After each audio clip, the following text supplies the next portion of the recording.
Comenzamos esta serie con la vida de Bernabé. Otra vez recalco que no es para ensalzar la vida de Bernabé, sino es para ensalzar al Dios de Bernabé, al Salvador de Bernabé. Ese es el Señor Jesucristo. Pero vemos su vida para que su vida nos desafíe, su vida nos rete a crecer en nuestra vida espiritual. Por esa razón tomamos y vemos la vida de este creyente, de este discípulo. Y la semana pasada estudiamos y vimos que él era un hombre que consolaba a otros y también que estaba creciendo en su vida espiritual, ¿no es cierto? Eso es lo que vimos. El nombre de Bernabé significa hijo de consolación, ¿no? Y él consolaba, él exhortaba, él animaba a otros. Su vida nos anima a consolar a otros y su vida nos anima también a seguir creciendo. Ahora vamos a ver otras dos áreas en la vida de Bernabé. Uno de ellos es lo que encontramos en Hechos capítulo 4. Entonces, versículo 32 dice: y la multitud de los que habían creído era de un corazón y un alma, y ninguno decía ser suyo propio nada de lo que poseía, sino que tenían todas las cosas en común. Y con gran poder los apóstoles daban testimonio de la resurrección del Señor Jesús, y abundante gracia era sobre todos ellos. Así que no había entre ellos ningún necesitado, porque todos los que poseían heredades o casas las vendían y traían el precio de lo vendido, y lo ponían a los pies de los apóstoles, y se repartía a cada uno según su necesidad. Entonces José, a quien los apóstoles pusieron por sobrenombre Bernabé, que traducido es hijo de consolación, levita, natural de Chipre, como tenía una heredad, la vendió y trajo el precio y lo puso a los pies de los apóstoles.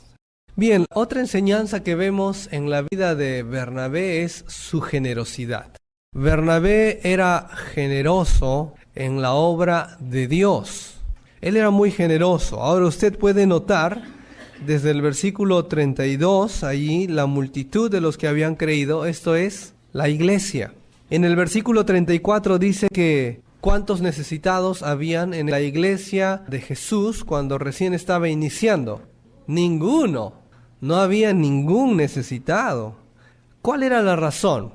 La razón era que los creyentes que tenían heredades vendían algunas de ellas y traían el precio de lo vendido y lo daban a los apóstoles, lo entregaban a la iglesia, a fin de que ese dinero sirva para suplir las necesidades de aquellos que no tenían. Ahora, ¿cuáles son las necesidades? ¿Qué son necesidades según la palabra de Dios? Alimento y abrigo. La vivienda a veces podemos alquilarla y entonces no necesita ser nuestra si no tenemos. Pero alimento y abrigo son las necesidades que vemos en el libro de Mateo capítulo 6. Necesidades básicas. Y la palabra de Dios nos dice que aquí en esta iglesia, en este momento no habían ese tipo de personas que tenían esas necesidades. La iglesia cubría. En nuestro caso, muchas veces no es así, pero en Israel hubo momentos en que sí pasaban ese tipo de necesidades. No había incluso alimento para las personas. Y los hermanos cubrían esas necesidades, especialmente aquellos que poseían heredades. Ahora, debemos tener cuidado antes de entrar y ver a la vida de Bernabé y creer que vendían todo y se quedaban sin nada. Es decir, vendían todas sus heredades. Así no dice el texto y usted puede leer bien ahí. Dice la palabra de Dios incluso en cuanto a Bernabé que él vendió una heredad, dando la idea que tenía más, pero él vendió una. Y también la palabra de Dios no nos dice que vendieron todas sus heredades, ¿no es cierto? Pero sí vendían algunas que tenían y lo hacían. Conocí de un hermano que vendió un carro y lo entregó a la iglesia, el dinero. Está bien, si ese es su deseo puede hacerlo, pero que no lo veamos con ojos de socialista. Ya, entonces aquí todos debemos tener la misma cantidad, el mismo pago, las mismas cosas. Eso no enseña la palabra de Dios, ¿ya? Algunos socialistas toman esta parte para decir que sí, así debe ser. Pero no es así. Acá no hay un socialismo cristiano. Aquí simplemente hay un desprendimiento generoso de aquellos que tenían más y entregaban con un fin específico. suplir las necesidades de aquellos que la tenían. ¿Lo ve ahí? Puede notarlo claramente. Ahora, notamos aquí en el versículo 34 que no había ningún necesitado. Y ahora en el versículo 36, Bernabé, el que estamos estudiando, dice la palabra de Dios, versículo 37, como tenía una heredad, la vendió y trajo el precio y lo puso a los pies de los apóstoles. Ahora, vamos a notar esto porque es muy importante. En el versículo 34 nos dice que todos los que poseían heredades o casas las vendían y traían ¿qué? El precio. Ahora Bernabé también la vendió y trajo todo, traían todo. No quedaron con nada. De sus 5 propiedades, 3 o 4 o 2, decidían vender una y traían todo el precio y lo entregaban. No pedían cuenta de ellos, lo entregaban y ya la iglesia lo distribuía para suplir las necesidades de algunos. Notamos que él es una persona generosa. Y acá un principio, una verdad. En la mente de estos hermanos, incluyendo Bernabé, hay una verdad, hay un principio cumplido de la palabra de Dios. Personas sobre bienes. Nunca debe estar en nuestra mente y en nuestro corazón bienes sobre personas. Es decir, en primer lugar debe estar nuestro interés por nuestros amigos, nuestros familiares, y ese debe tener una mayor importancia que los bienes que poseemos. Porque si creemos que los bienes, las cosas que tenemos, el acumular debe ser primero que personas, entonces vamos a ver las necesidades y nuestro corazón no se va a enternecer. Nuestro corazón no se va a conmover y no nos vamos a desprender de lo que tenemos. En este caso vemos que hay un amor sobre personas y los bienes están debajo. Y esa es la forma como debemos vivir. Por eso el versículo 34 nos dice que no había ningún necesitado. Personas que se desprendían de lo que tenían para suplir a ellos. Ahora lo que notamos también aquí dentro de su desprendimiento es ¿dónde da Bernabé su ofrenda? Lo da a una entidad sin fines de lucro del Estado, a alguna entidad de refugio. ¿Dónde lo da? Ya, y los apóstoles son los líderes de la iglesia. Los apóstoles están liderando la iglesia. En otras palabras, ellos lo estaban dando a la iglesia. Ahora, esa es otra enseñanza, otra verdad que encontramos en la palabra de Dios, que en la actualidad está siendo atacado fuertemente y debemos hacer todo lo posible para colocar la importancia de la iglesia local. Amados hermanos, hoy en día hay un montón de movimientos que están atacando la iglesia local y están debilitando la iglesia local. Uno es el movimiento del iglehogar, y esa es la idea de no necesito ir a la iglesia, yo puedo reunirme en casa y ahí puedo adorar a Dios con mi esposa, con mis hijos, y ahí puedo hacer un buen culto, no hay ningún problema, allí busco a Dios y no necesito ir a la iglesia. O no todo tengo que hacerlo por la iglesia. Y hay movimientos fuertes hoy en día que atacan la iglesia local. Pero la palabra de Dios nos da la importancia. En Efesios capítulo 5 vemos claramente la importancia que Dios pone sobre su iglesia. Y es la esposa de Cristo, es el cuerpo de Cristo. Él es la cabeza, la iglesia es su cuerpo. Y Dios le cuida y le ha dado una importancia tremenda. Fíjense aquí en Efesios capítulo 1, versículo 22. Vean la importancia que Dios pone sobre la iglesia local. 1:22 de Efesios. Y sometió todas las cosas bajo sus pies, y lo dio por cabeza sobre todas las cosas, ¿a quién? A la iglesia, la cual es su cuerpo, la plenitud de aquel que todo lo llena en todo. Pero la iglesia tiene una importancia tremenda para Dios, para muchos no. Por eso la importancia que colocamos de venir a los servicios no es porque simplemente queremos que haya una importancia o porque queremos que haya una presión de parte de los líderes.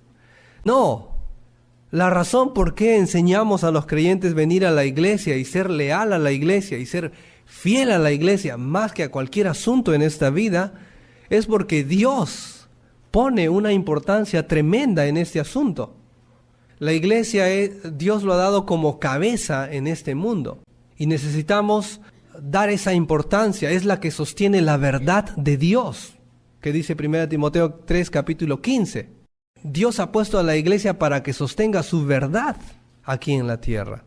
Ahora, para no salir, porque el tema es amplio, quedamos ahí en Hechos y notamos que Bernabé está llevando la ofrenda del precio de lo que ha vendido y lo pone a los pies de los apóstoles.